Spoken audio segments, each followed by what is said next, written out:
dara xanaa kay li ci métti mooy seen famille ak yenn relation yi nga xam ne am nañ ko doon génn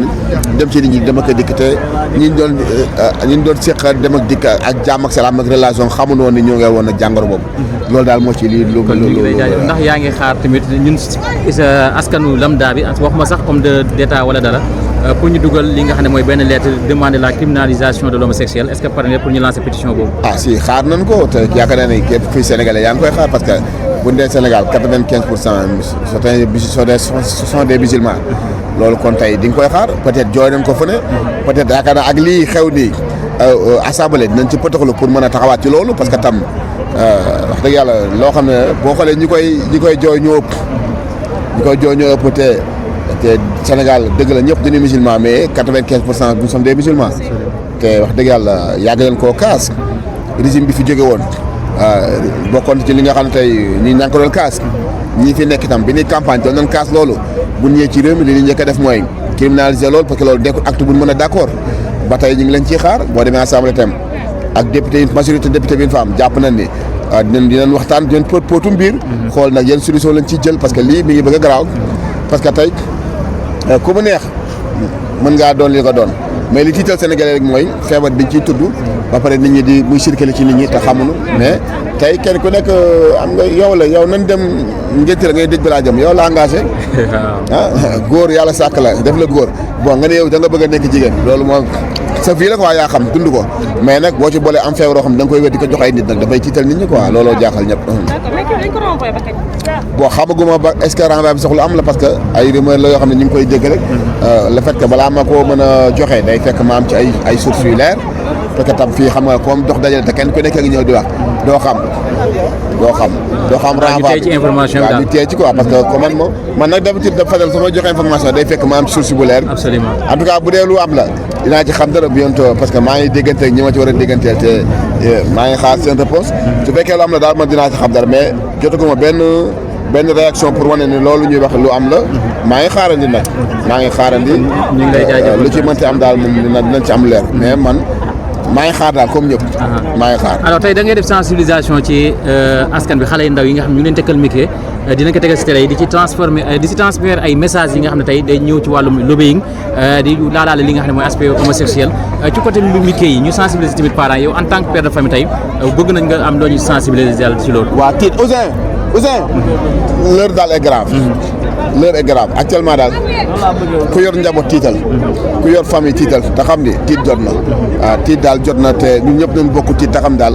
nga yor njaboot ak nga ñàkk yor njaboot nañ tiit parce que nag vraiment li naan ñu ngi ci cappaandaw gi te lii ba gis su ci yàlla def ndimbal yàlla tàbbiwul dina am problème parce que tey yii da nga ko daan gis ci film yi rek daan ko dégg rek tey bu ñu demee tey jii ba li nga daan def ci gis ci film yi nga koy gis muy nekk sur le place sa kanam da ngay tiit xam nga koom njaboot daal tiital fee ci ñoom boo gisee xale bi muy def ay yëfu jigéen lu nga bàyyi ci xel ci moom xale bu ko bàyyi ak muy toog ak ay góori kase bu deel bàyyi xel ci moom parce que tey li ci doy waar mooy que ni xale bi bu màggaaleeg moom day toll état boo xam ne kenn mënatu koo dindi ci bopp bis lay doon léegi nag kon éducation mi ngi nekk à bas âge ci ngay tàmbale ci xale bi di fay ci moom di bàyyi xel ci moom di xool fu muy soloo fu muy dem fu muy dugg xam nga parce que tam foofu bu xasee ba échec rek lépp échec na parce que tey dégg na ci libération yi li ñu wax que ku mel ne Djiby Dramé dégg li mu wax que ni moom à bas âge la ko loolu commencé woon dugg dem na ba affaire toll ci foo xam ne doo comprendre léegi nag loolu bu demee ba toll foofu nag day métti léegi nag moo tax ma ne mooy bat soo koy jubbanti da nga koy jubbanti ca ba mu nekkee lu ndaw xam nga mais bu dee ba toll benn instant bi nii pour jubbanti ko dafay xaw a jafe moo waral diit ki dem ba toll période boo xam ni da ngay xam ni kii moom àddunaam jeex na yàqu na kenn mënut koo génne ci lii foofu nag yàlla na ci yàlla musal. renvoi bi mën nañ jàpp ne kon le procureur dafa war a jël dogal pour jël affaire bi au sérieux. bon mën na jàpp loolu mën nañ waaw parce que tam ne man su dee renvoi am na man nekkul lu may bett dossier bi nekkul dossier bu nu mën a ñëw patam-patame ko leen dem de xalaatoon naa ci renvoi mooy retour de parquet xalaatoon naa ko ci bu dee lu am la bon maa ngi xaar parce que man d'habitude damay xaar ba gëstu ba am ay preuves yu palpable yu leer ni renvoi bi am na. officiel waaw mënu ma ko officiel parce que xawma nit ñi ñooy wax ni rek te amul kenn ku lay mën a wax ni man maa dégg gis procureur wax na ma nangam. comme man d'habitude nag ki may informé maa ngi koy wax ak moom mais réagir gu ci côté boobu maa ngi koy déglu bu dee lu am la daal ñu xam ne loolu am na mais mënu ma tëb de avoué ne renvoi bi lu am la parce que wóoraguma aussi. Nabou loo jëlee foofu. rek yàpp bi dalay dal maanaam l'islam ma xam yëpp l'islam da ngay génn ci l'islam attention de ndax loolu diine rafetlu ko ngor nanguwu ko ndax ñun ay réewu julit lañu du dëgg kon nag dafa am loo xam ne bu ko sàng bu ko rafetal bu ko di ko jege sàmm di ko sàng sutura bu yàpp bi waree dal rek na dal waxuma ko nag non Cheikh Diallo wala keneen ak keneen ku mënti doon ndax affaire bi du affaire u Pape Cheikh Diallo du affaire u keneen ak keneen affaire u sénégalais la képp koo xam ne yaa ngi ci réew mi nekk julit loolu waroo ko def waaw waroo ko def diine nanguwu ko ngor nanguwu ko maslahaam nag diine nag kenn du ko maslaha li tax diine kenn du ko maslaha kon bu doon diine dañ koy maslaha bu julli bu yàqoo da nga koy kon kenn du ko defar la ma doon su julli yàqu nga koy defaraat ngay def baat de salaam wala xabla salaam mais kon diine kenn du ko maslaha amul sant diine sant bokku ci tur bokku ci mais xam nga lañ ci soxla melokaan li tubaab di wax réalité essentielle te mooy xaqiqa loolu rek la ci soxla wu ci leneen lii daal kenn rafetlu ko bon wax ji na bu guddee day mën nga ci di wax loo xam ne sax du ci bokk quoi mais daal ñi ngi ñaan yàlla ñu am taxawaay état bi tamit jël ay taxawaayam jël ay matuwaayam ñu xoolaat dugaat ci roq-roqaan yëpp jëm ko raxas quoi ba lépp daal dellu fi mu nekkoon maa ngi nuyu ñëpp quoi sant barakallah waaye incha allah liñ ciy xaar rek mooy dëkk bi am na yoon kon boog dañuy ñaan yàlla rek bu dee loo xamee ni maanaam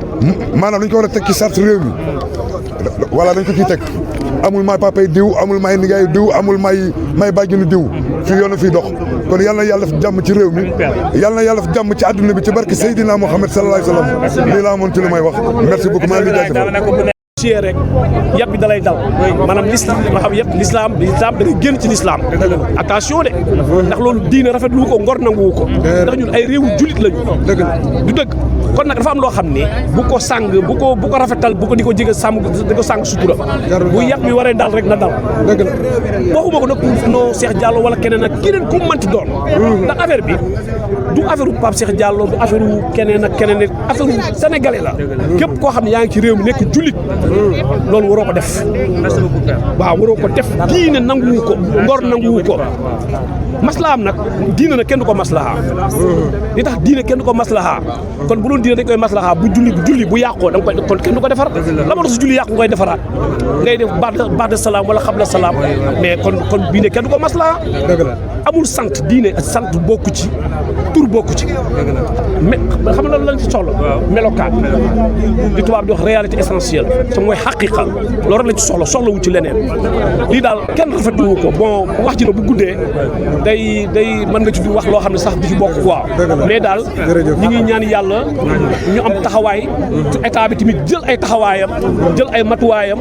ñu xoolaat dugaat ci roq-roqaan yëpp jëm ko raxas quoi ba lépp daal dellu fi mu nekkoon maa ngi nuyu ñëpp quoi sant barakallah